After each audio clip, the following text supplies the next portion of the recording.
This man built a toilet in the wilderness, and equipped it with all the necessary functions. However, when Hiraku actually used it, he realized he had overlooked the issue of privacy. Soon an embarrassing situation arose. Before his living place was even built, Hiraku had already built the toilet first. After solving his basic living needs, Hiraku could finally farm with peace of mind. Although he didn't yet have seeds, he had already planned out the crops for each plot of land. Early the next morning, Hiraku was surprised to find green sprouts growing in the field. Even more amazing, each row of crops was different. Hiraku never imagined that the divine tool given to him was so extraordinary. As long as he pictured what he wanted to plant in his mind, even without putting seeds in the soil, it could sprout. In this way, the sustainability of food supply was perfectly solved. In the days that followed, Hiraku began working on safety issues. He first fenced off the necessary area, then dug a trench outside the fence. This would prevent attacks from wild beasts. After that, Hiraku began building his house. Because he had no adhesive, he chose traditional mortise and tenon craftsmanship. The roof was made from tree bark and fixed with wooden nails. Meanwhile, Hiraku was delighted to discover that when he used the divine tool transformed into a watering can to irrigate the fields, the sprouts grew very quickly. His farmland already had taken shape. One day, Hiraku was about to farm as usual, but unexpectedly found two injured wolves outside the farm. After confirming they had no ill intent, Hiraku let them in. Seeing the two little ones looking so cute, Hiraku couldn't help but recall the pet dogs he had raised in his previous life, so he kindly fed them some wild boar meat. Upon closer inspection, Hiraku realized their condition was terrible.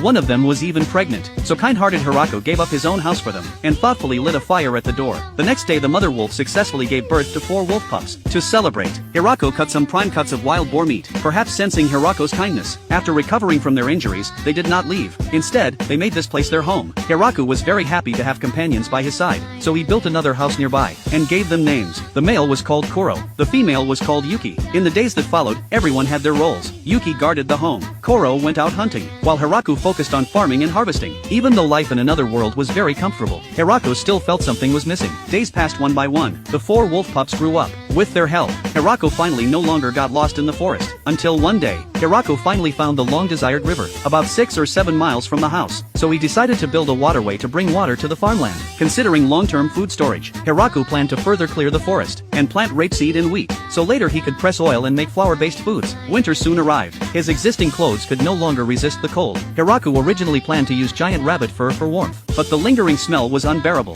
So Hiraku prepared to store firewood and food, then shut himself in the cabin to keep warm by the fire. But at that moment, Koro brought Hiraku a capable helper.